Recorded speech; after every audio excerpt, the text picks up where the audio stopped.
News point लेकर हाजिर हूं मैं राजीव। दोस्तों, लोकसभा चुनावों की तरह एक बार फिर इंडिया गठबंधन सियासत के केंद्र में आता हुआ दिख रहा है, यानी पॉलिटिकल सेंटर पॉइंट में आता हुआ इंडिया गठबंधन दिखाई दे रहा है और बीजेपी में हाशिए पर जाने का डर दिखाई दे रहा है। इस डर को काउंटर करने के लिए बीजेपी फिर से कांग्रेस पर हमलावर हो रही है, लेकिन इस बार उसके सारे दांव उल्टे पड़ रहे हैं। एक तरफ पहलगाम हमले को लेकर पाकिस्तान पर कड़ी कार्रवाई का इंतजार देश को है, विपक्ष इस पर सवाल उठा रहा है। दूसरी तरफ मणिपुर की हिंसा 2 साल हो गए, मणिपुर की हिंसा को 2 साल हो गए हैं और इन 2 सालों में 2 वर्षों में पीएम नरेंद्र मोदी का एक बार भी वहां न जाना फिर से कई सवाल खड़े कर रहा है। वहीं सामने बिहार का चुनाव भी है, जिसकी तैयारी महागठबंधन पुरजोर तरीके से कर रहा है और प्रधानमंत्री नरेंद्र मोदी भी वहां जा रहे हैं। पिछले दिनों गए, 22 तारीख को पहलगाम में घटना घटी, 23 तारीख को प्रधानमंत्री नरेंद्र मोदी बिहार के मधुबनी में थे और फिर कल 4 तारीख है तो कल भी जाने वाले हैं प्रधानमंत्री बिहार। कल फिर से महागठबंधन के घटक दलों की बड़ी बैठक भी उधर बिहार में होने जा रही है, जिसमें सीट बंटवारे की चर्चा तो होगी ही और साथ ही इस बात पर भी मंथन किया जा सकता है कि जाति जनगणना कराने के केंद्र के फैसले के बाद अब आगे और किस तरह मोदी सरकार पर दबाव बनाया जा सकता है। इस बीच वक्फ संशोधन का जो मसला है वो तो बना ही हुआ है और उस पर 2 दिन बाद यानी 5 मई को सुप्रीम कोर्ट में फिर सुनवाई होगी और आज इस कानून के खिलाफ बेगूसराय में बड़े पैमाने पर विरोध प्रदर्शन हुआ है।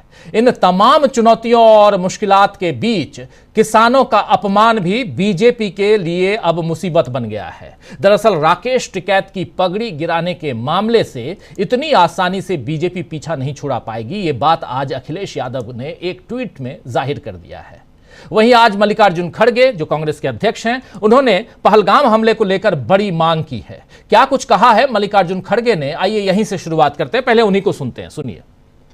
नहीं, सीडब्ल्यूसी का मीटिंग तो हमने किया है, इसीलिए किया है कि मैं परसों ही आया था, फिर सडनली कल गया था, फिर आज हमारे एम.आई. पाटिल साहब का प्रोग्राम था तो मैं वापस आया।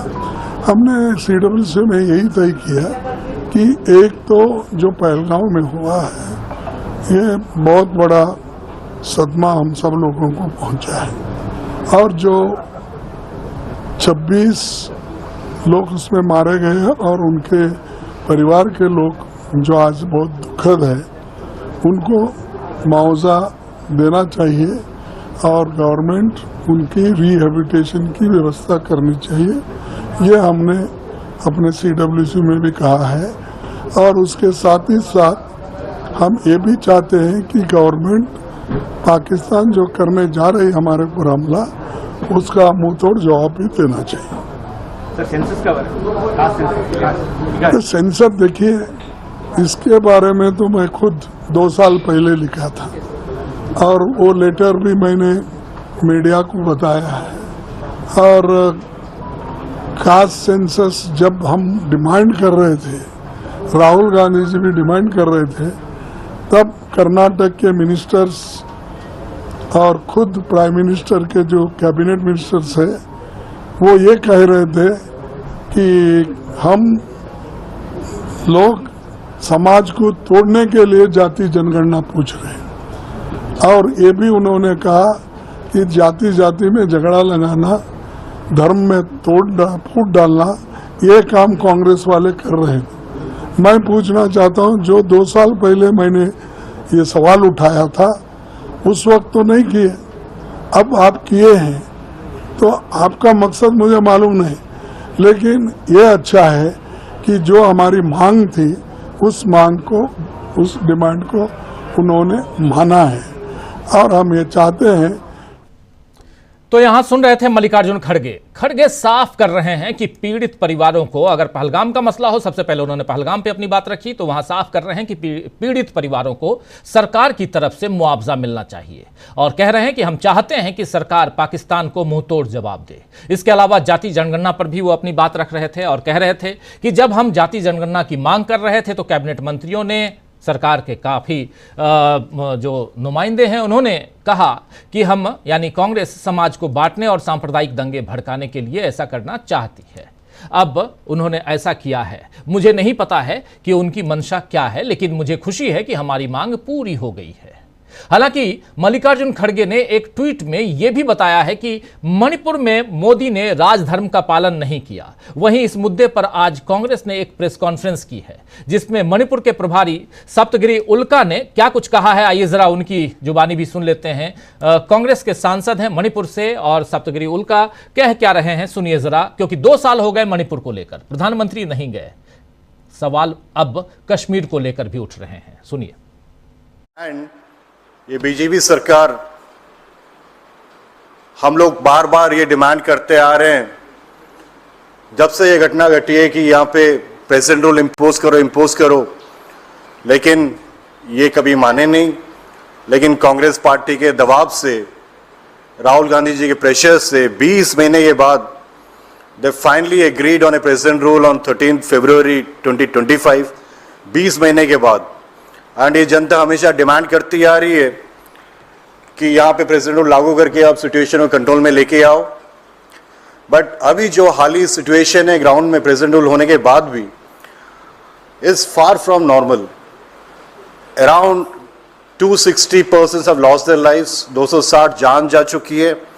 68,000 से ज़्यादा लोग 302 रिलीफ कैंप में अभी भी वहाँ पे एक इनह्यूमन कंडीशन में अपना ज़िंदगी वो बिता रहे हैं। वहाँ पे वो काफ़ी डरते हैं वापस अपने घर जाने के लिए। प्रेसिडेंट रूल लाने के बाद भी ग्राउंड रियलिटी कुछ चेंज नहीं हुआ है। एंड ये आप सबको यही बोलना चाहते हैं कि the government attitude towards Manipur is. तो यहां पर साफ साफ सप्तगिरी उल्का जो बात कह रहे हैं वो महत्वपूर्ण है। मोदी मणिपुर जाएं और लोगों को इंसाफ दिलाने के लिए काम करें, ये पुकार 2 वर्षों से, 2 सालों से मणिपुर के लोग लगातार कर रहे हैं, लगा रहे हैं ये पुकार। वहीं अब इंसाफ और सम्मान की बात किसानों के लिए भी उठ रही है। राकेश टिकैत की पगड़ी गिराए जाने के मामले पर अखिलेश यादव ने क्या कुछ लिखा है, आइए जरा उसको भी सुन लेते हैं, क्योंकि कल शाम से राकेश टिकैत की पगड़ी का मामला काफी सुर्खियां बटोर रहा है। यहां लिख रहे हैं अखिलेश यादव, लांघी सीमाएं अपमान की, घड़ी आई इस ऐलान की, बांध लो पगड़ी सम्मान की, किसान के हक मान की, न चिंता खेत खलियान की, न भूख प्यास बलिदान की, अब बात आ गई आन की, बांध लो पगड़ी सम्मान की।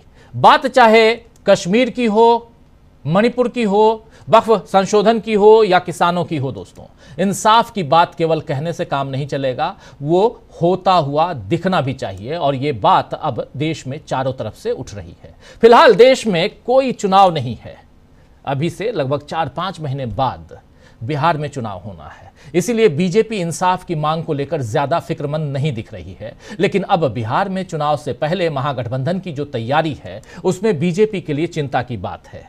कल पटना में राष्ट्रीय जनता दल के नेता तेजस्वी यादव के नेतृत्व में राष्ट्रीय जनता दल यानी राजद, कांग्रेस पार्टी, विकासशील इंसान पार्टी यानी वीआईपी और वाम दल जिसमें सीपीएम है, सीपीआई है और सीपीआई-एमएल है, ये तीनों वाम दल सब मिलकर चुनावी रणनीति बनाने के लिए जुट रहे हैं। पटना में महागठबंधन की 15 दिनों में ये तीसरी बैठक होने जा रही है। पहली बैठक 17 अप्रैल को राष्ट्रीय जनता दल के कार्यालय में हुई थी। पहली बैठक जिसमें तेजस्वी यादव को आधिकारिक रूप से कोऑर्डिनेटर कमेटी का अध्यक्ष चुना गया था, जो कोऑर्डिनेटिंग कमेटी है उसका अध्यक्ष चुना गया था। और इस बैठक में कांग्रेस प्रभारी कृष्णा अल्लावरू ने तेजस्वी यादव को गठबंधन का नेतृत्व करता बताया था। दूसरी बैठक हुई 24 अप्रैल को, कांग्रेस कार्यालय में यह बैठक हुई और इस बैठक में पहलगाम आतंकी हमले में शहीदों को श्रद्धांजलि दी गई और आतंकवाद के खिलाफ प्रस्ताव पारित किया गया। और कल 4 मई को फिर से सारे दल एक साथ, महागठबंधन के जितने दल हैं बिहार के,